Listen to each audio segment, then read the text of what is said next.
Salam sejahtera, saudara yang kekasih di dalam nama Tuhan Yesus Kristus. Kembali kita bertemu dan terus kita memikirkan tentang berpuasa. Sehingga sebagai orang percaya kita mempunyai pemahaman yang tepat.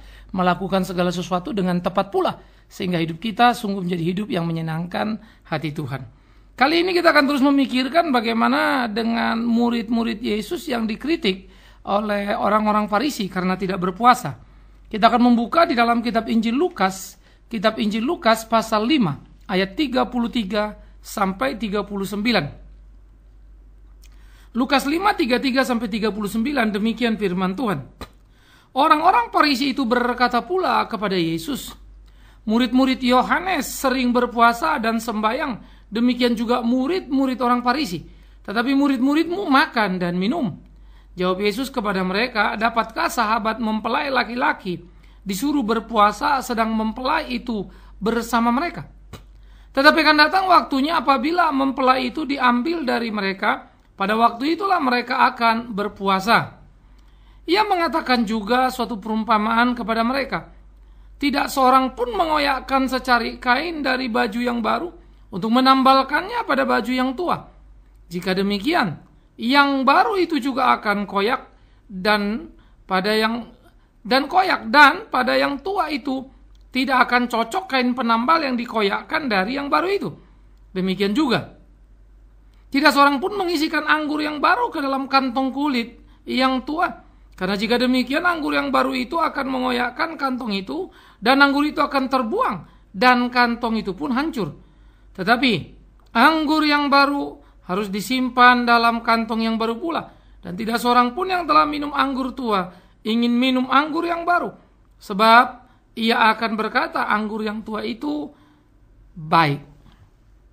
Saudaraku yang kekasih, bagian ini dengan segera kita mendapat satu gambaran. Ternyata murid-murid Yesus di zaman Yesus, di masa Yesus melayani, tidak berpuasa.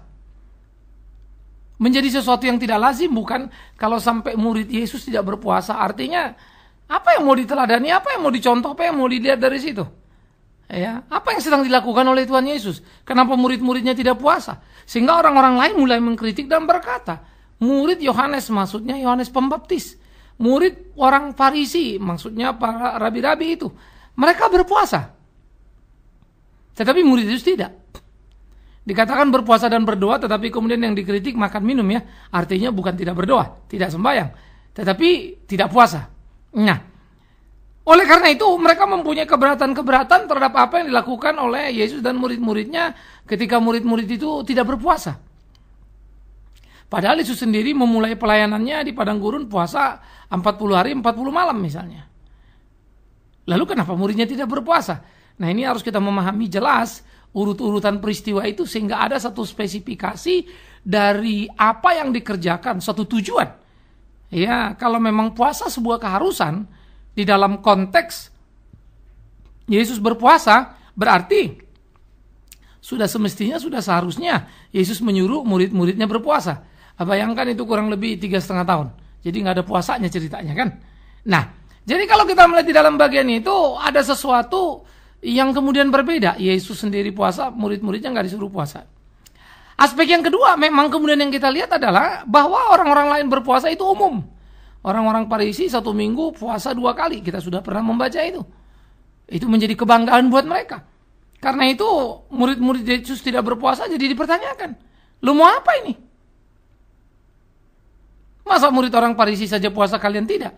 Sementara itu jangan lupa saudara, orang Farisi selain kali menjadi standar ritual. Ya, saya sebutnya standar ritual. Sehingga apa yang dikerjakan orang-orang Farisi itu seakan-akan itulah yang paling benar.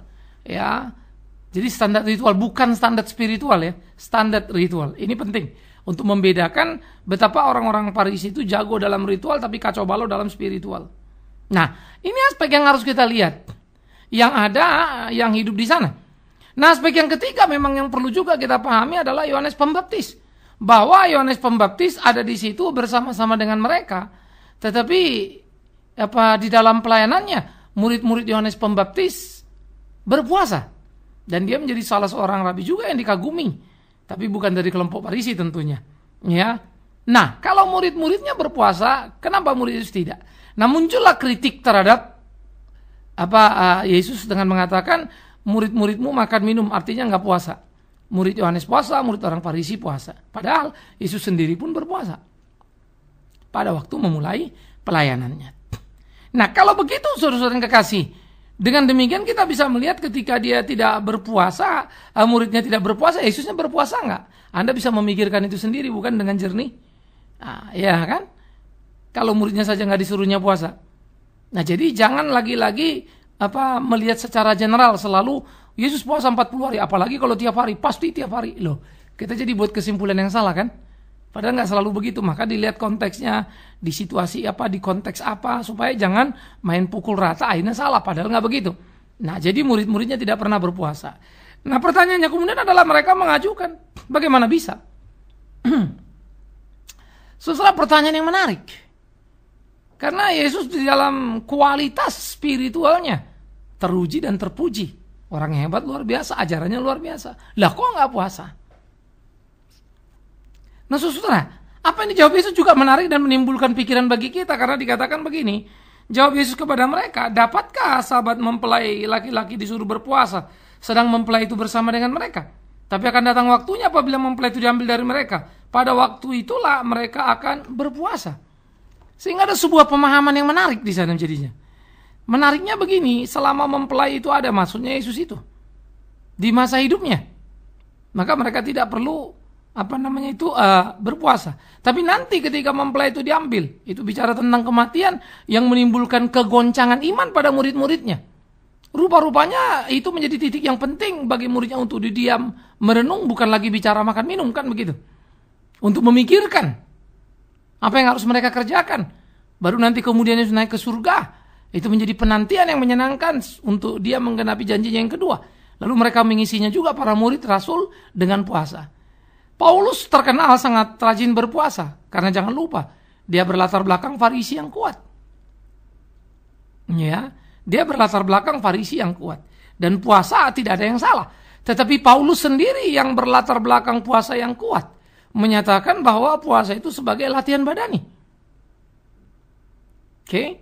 Jadi latihan badani yang kemarin kita sudah bicarakan tidak menambah kuasa dalam doa, tidak menambah kuasa dalam hal apapun atau hikmat dalam apapun, tetapi memang penting di dalam kita melatih pengendalian diri kita, penguasaan diri kita.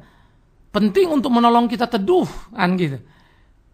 Tapi kalau saudara tipe orang yang tanpa itu bisa, ya bagus. Ya, tiap orang punya disiplin diri yang berbeda-beda. Oke? Tetapi puasa, ingat tadi, yang puasa jangan menuduh yang tidak puasa sebagai tidak rohani atau sebaliknya. Yang tidak puasa menganggap yang puasa itu berlebihan. Tetapi bagaimana kita melakoni dalam sikap hati yang sungguh. Ya, membuat itu menjadi bagian di dalam pelatihan diri kita. Tetapi jangan lupa ibadah jauh lebih tinggi dari semua itu. Itu penaklukan diri kehendak sepenuhnya kepada kehendak ilahi. Bukan ritual tetapi spiritual. Nah, jadi bukannya Yesus tidak berpuasa lalu kemudian melarang muridnya nggak perlu puasa, tidak juga. Jadi kita tidak boleh mengatakan itu. Tapi mengatakan harus berpuasa terus-menerus itu, murid-murid saja 3,5 tahun kurang lebih nggak puasa. Jadi memang di sini ada sesuatu yang berbeda dengan orang-orang Farisi. Berbeda dengan Yohanes Pembaptis. Yohanes Pembaptis jangan lupa, dia memang dilatar belakangi sebagai seorang Yahudi yang taat, yang saleh, dan dia berpuasa. Tapi Yesus adalah pasca Yohanes Pembaptis, pasca Farisi. Nah ini dulu harus dipahami. Yohanes itu pembuka jalan, dan Yesus itulah jalannya sang kebenaran itu.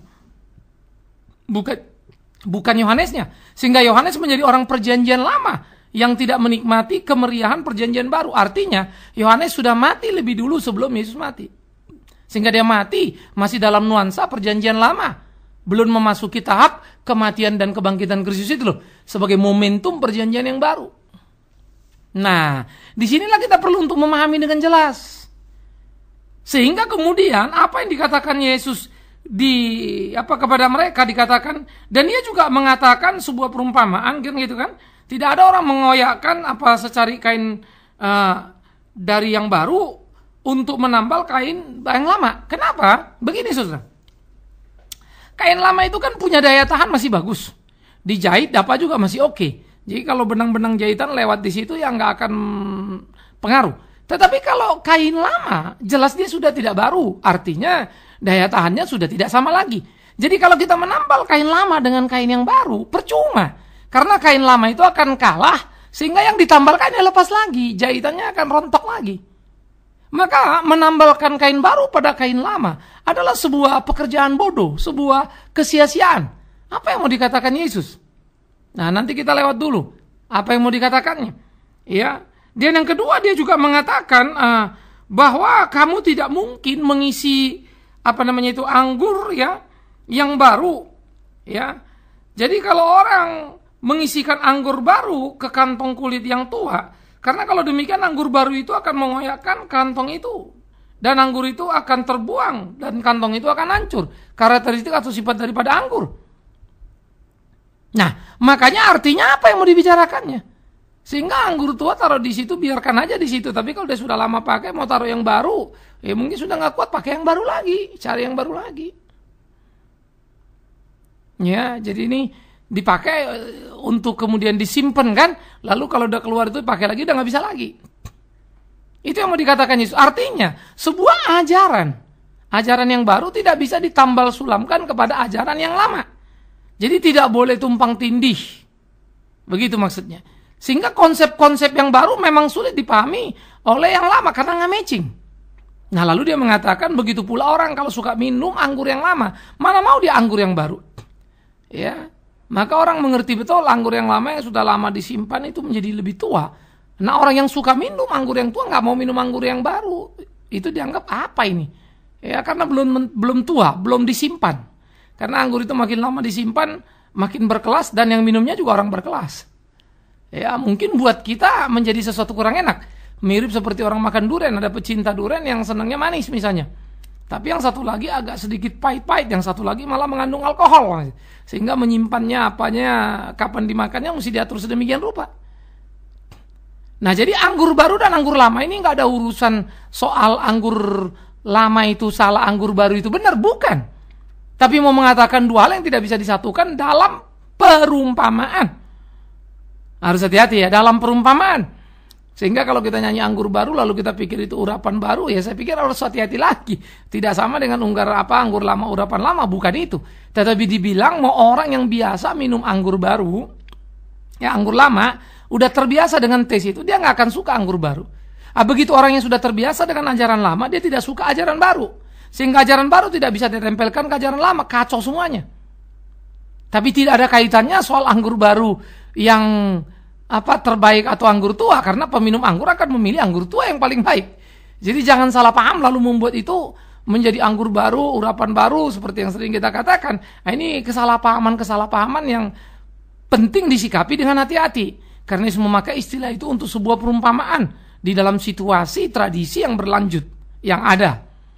Nah, jadi apa kaitannya dengan puasa tadi? Maka Yesus ingin mengatakan orang-orang di perjanjian lama di era itu baik kelompok Yohanes Pembaptis maupun kelompok Farisi berpuasa dengan konsep perjanjian lama, dengan pemahaman perjanjian lama. Tetapi nanti di dalam perjanjian baru puasa itu tidak seperti itu lagi. Lalu seperti apa? Itu pertanyaan menarik saudaraku. Itu pertanyaan menarik. Seperti apa nanti? Maka kalau di dalam perjanjian lama tadi ritualnya begitu kental dalam perjanjian lama itu, di dalam perjanjian baru tidak lagi. Kenapa? Karena begitu murid-murid mengalami kemudian kegoncangan sesaat karena kematian Kristus, tapi kemudian mereka dikuatkan, diteguhkan oleh penampakan Kristus, terlebih lagi sesudah dari Pentakosta, murid-murid menjadi orang sangat merdeka. Artinya berpuasa itu harus menjadi berpuasa dalam suasana yang merdeka, bukan dalam kerangka menyiksa diri. Perjanjian lama itu kan seperti quote and quote tanda petik menghukum diri begitu ya. Apakah mau juga di satu pihak menghukum diri karena pengakuan dosa, tapi di lain pihak juga dia bisa sebagai satu demonstrasi hidup yang saleh gitu. Tapi perjanjian baru nggak ada itu lagi. Karena Kristus yang jadi ukurannya, bukan puasa itu. Kristus itu, Tuhan itu. Nah itu yang mau dikatakannya. Jadi tidak boleh lagi memandang puasa nanti yang akan dilakukan murid-murid itu dalam perspektif orang-orang perjanjian lama. Harus dipahami puasa itu menjadi sebuah kemerdekaan. Karena Kristus sudah memerdekakan kita. Sehingga yang mau berpuasa silakanlah berpuasa. Bukan supaya tampaknya saleh. Bukan. Karena Anda saleh apa tidak saleh bukan soal puasa apa tidak puasa. Tapi soal bagaimana hidup Anda berbuah sesuai dengan kehendak Kristus. Ini bukan soal pengakuan dosa. Karena kalau pengakuan dosa dikatakan Ia setia dan adil adanya kalau kamu mengakui dosa-dosamu. Akui saja. Tanpa puasa pun pengakuanmu akan didengar Tuhan kalau dalam ketulusan. Dan puasa nggak ada kaitannya dengan kuasa. Karena kuasa adalah doa orang yang benar. Besar kuasanya bukan doa orang yang puasa. Jadi kita mesti jelas gitu ya. Nah Alkitab menunjukkan.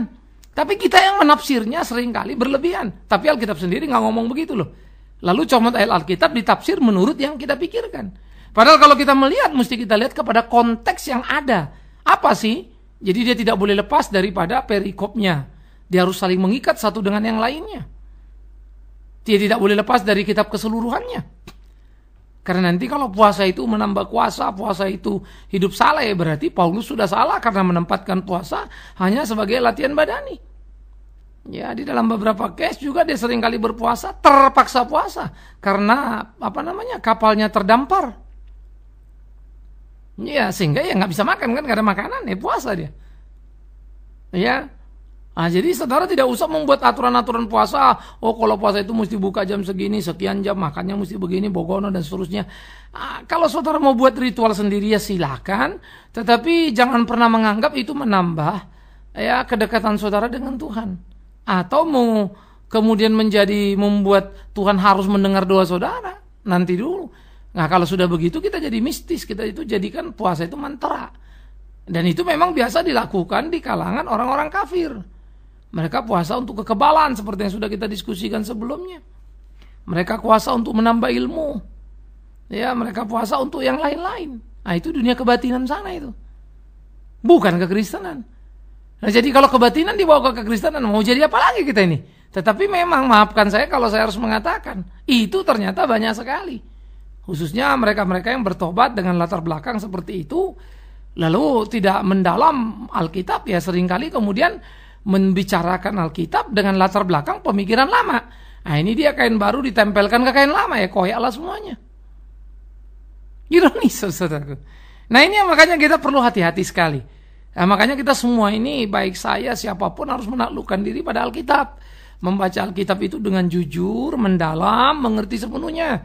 Jangan semaunya. Jangan seenaknya. Ya, sehingga dengan demikianlah hidup kita itu menjadi hidup yang bernilai, saudaraku yang kekasih. Oleh karena itu, marilah kita belajar untuk melakukan apapun dalam pemahaman yang tepat, dalam pemahaman yang benar. Sehingga jangan kita jantrang-juntrung lakukan apa, lalu kita rasa kita lebih hebat dari yang lain. Lalu kita merasa kalau orang nggak puasa, gereja itu nggak pernah puasa itu. Loh, terus kenapa rupanya kalau nggak pernah puasa?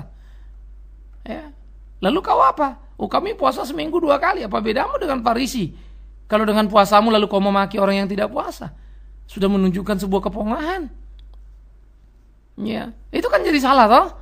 Nah, karena itu marilah kita sama-sama menyadari bagaimana melakukan segala sesuatu itu dengan tidak kemudian melanggar yang lainnya atau bersalah di tempat yang lainnya. Nah, jadi puasa apakah boleh? Boleh-boleh saja. Jangan lupa itu. Puasa boleh-boleh saja, sah itu. Ya. Nah, di situ kita bisa melayani Tuhan, di situ kita bisa melakukan apa yang menjadi kehendak Tuhan. Berpuasalah. Tapi aspek yang kedua yang perlu kita pikirkan, bukan saja puasa itu sah-sah saja, tapi puasa itu bisa menjadi hari-hari yang menyenangkan dalam kehidupan kita, supaya kita bisa melakukan apa yang Tuhan mau. Tapi ingat, puasa tidak berkaitan langsung dengan nilai kerohanian kita, tapi melatih disiplin diri. Ya, tapi kalau kamu orang tertentu yang cara mendisiplin dirinya punya cara yang khas, yang berbeda, ya jangan dipukul rata, karena memang tidak boleh dipukul rata semuanya. Ya, semua itu tidak boleh menjadi campur aduk pada dirinya kan gitu.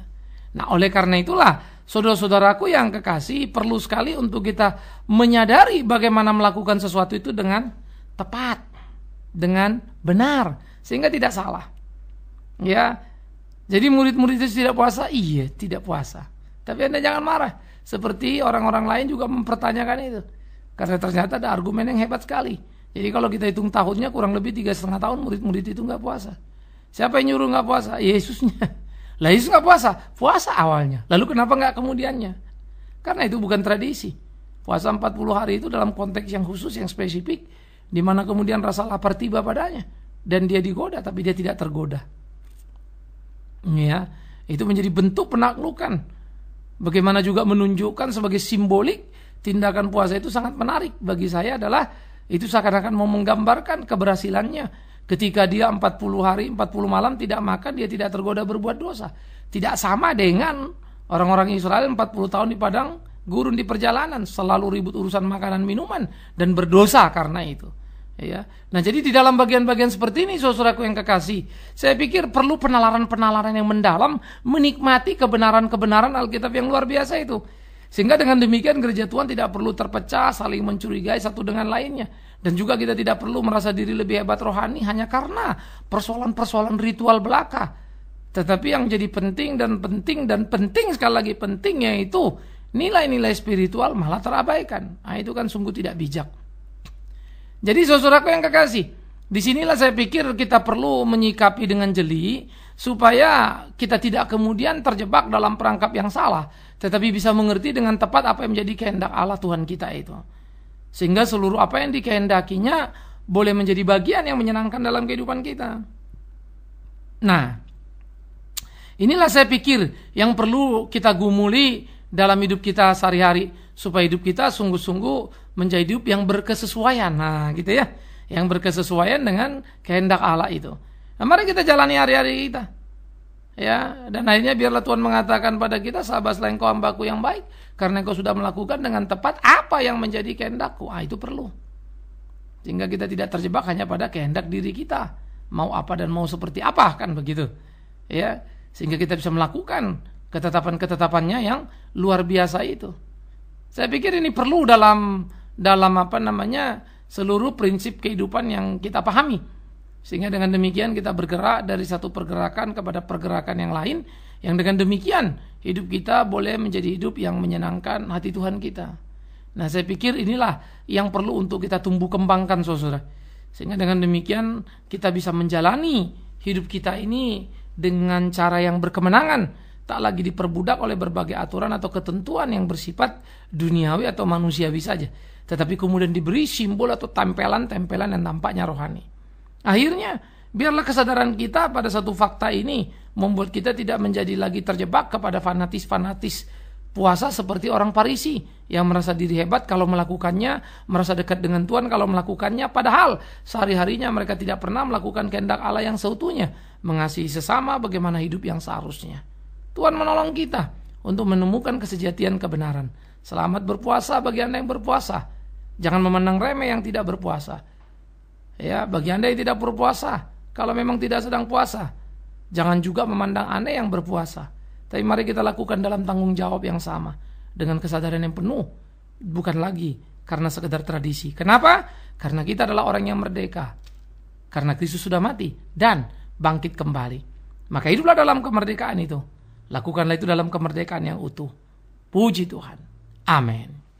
Kita berdoa. Kami bersyukur dan berterima kasih untuk firman-Mu, terus topang kami dalam belas kasihan-Mu. Untuk setiap kegiatan kami, campur tangan Tuhan jadi doa dan pengharapan kami. Tuhan tolong tuntun pimpin kami. Karena itu Bapa di dalam surga, kami menyerahkan segenap hidup kami ke dalam tangan-Mu, supaya hidup kami memuliakan nama-Mu. Ini kami, pimpin kami. Kami serahkan hidup kami dalam tangan Tuhan, supaya ketika kami berpuasa ataupun tidak, kami melakukannya di dalam takut akan Tuhan. Demi Yesus Kristus Tuhan yang hidup, kami ucap syukur berterima kasih dan menyerahkan setiap kegiatan kami di dalam hari-hari kami, khususnya kehidupan rohani kami, dalam tangan Tuhan. Terpujilah Tuhan. Amin.